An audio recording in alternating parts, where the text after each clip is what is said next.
This episode of Proper English is brought to you by Mealtimes, the difference between fun and funny, and the idiom, eat your heart out.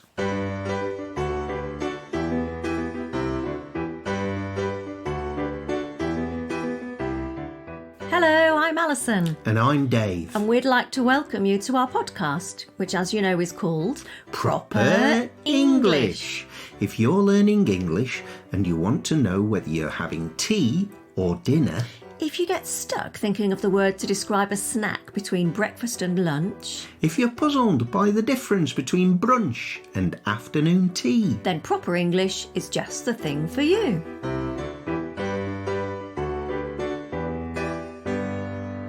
Food, glorious food. Our favourite topic, one we return to again and again. Well, to be fair, eating is kind of crucial. Keeps us functioning. It does. And as you may recall, my favourite meal of the day is the full English breakfast. Listen to episode 13 for further details about this if you haven't already, when Dave goes on at length about it. Oh, aye.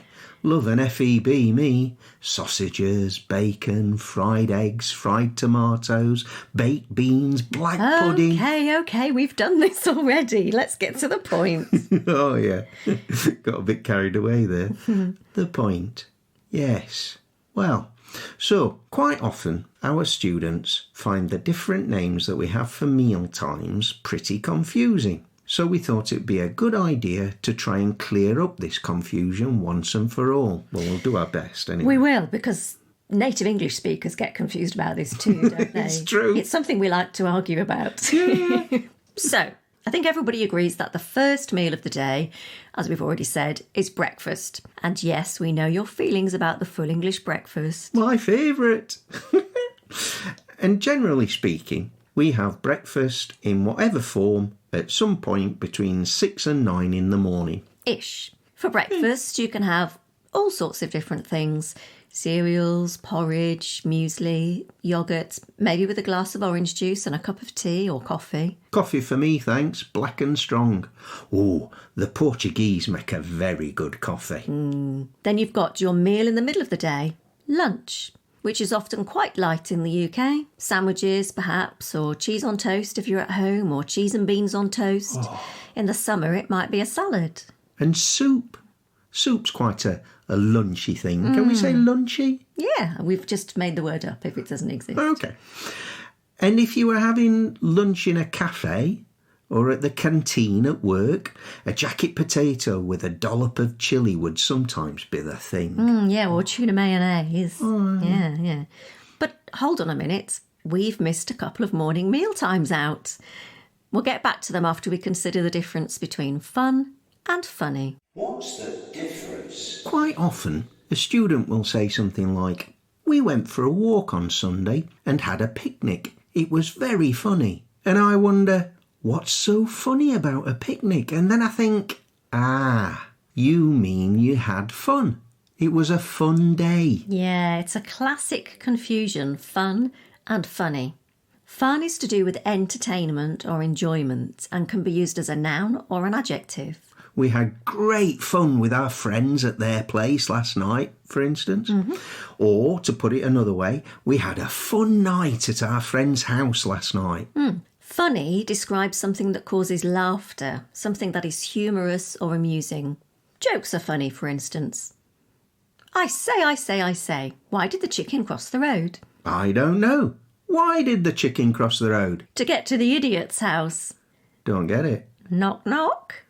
Who's there? The chicken. Now that's funny. You could also use funny to describe something strange or unusual or suspicious, or to describe feeling a little unwell. I had a funny feeling you were going to turn up. Did Ali send you? Which is what I'd said to the chicken, of course. And the chicken would reply, "There's something funny going on here." Getting less funny by the second, though. Oh, hang on a minute. My stomach feels funny. Shouldn't have eaten the chicken. So, to recap, fun is having a good time. And funny makes you laugh. Usually.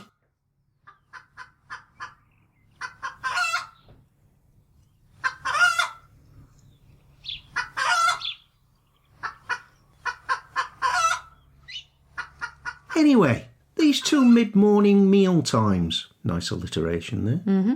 What are they then, Ali? Well, I'm glad you asked, Dave. If you were to have a cup of tea and maybe some biscuits in the morning between breakfast and lunch, you could say you were having a spot of 11sies. Oh. I guess you'd have 11sies at 11 a.m. I guess so, or thereabouts. Yeah.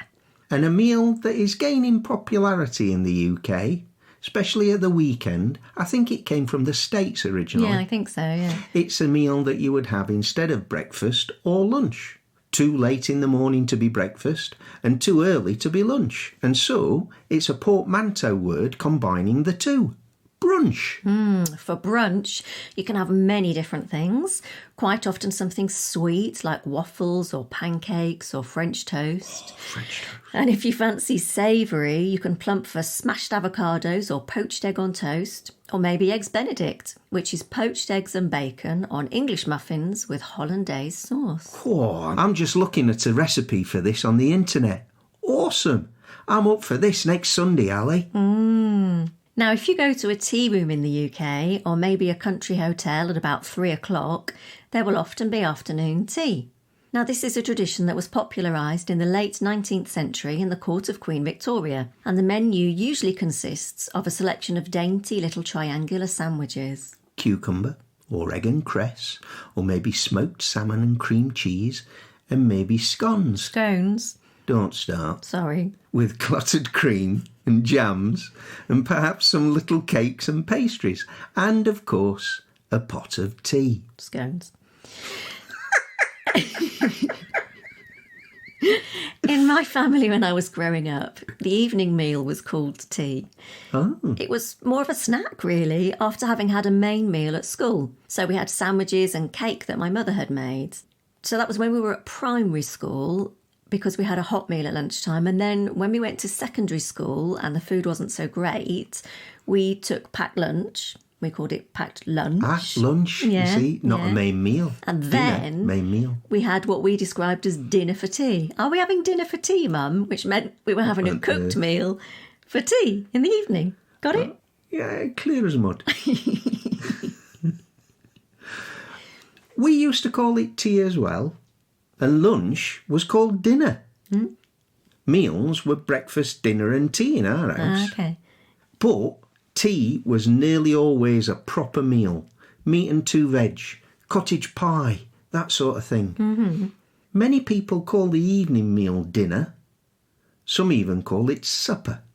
But I think that might be class related. Oh, yes. Will you be joining us for supper this evening? Would probably mean the same as tea or dinner. My dad's idea of supper was some cheese on toast just before bed.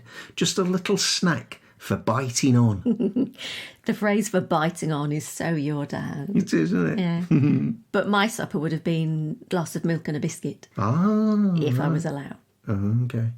And now it's time for Idiom of the Week. Idiom of the Week? When I've created something I'm proud of and I want to draw attention to it, I'd say something like, I have just baked the most amazing clementine cake. Eat your heart out, Nigella Lawson. Now, Nigella Lawson, for those who don't know, she's a famous food writer in the UK.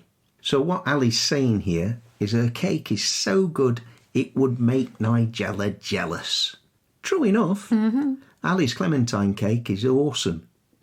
But where did this idiom come from, Ali? Well, yet again, I'm glad you asked, Dave.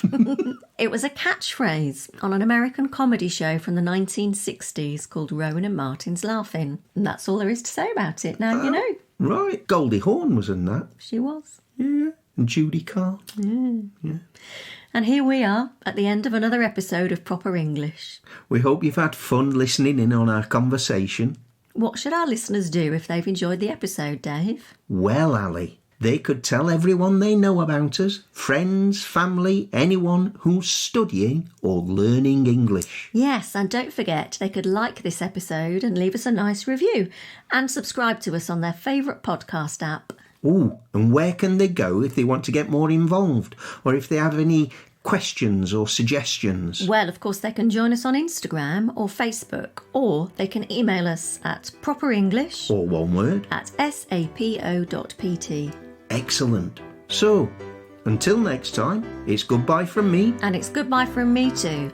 And thank you for listening to Proper English.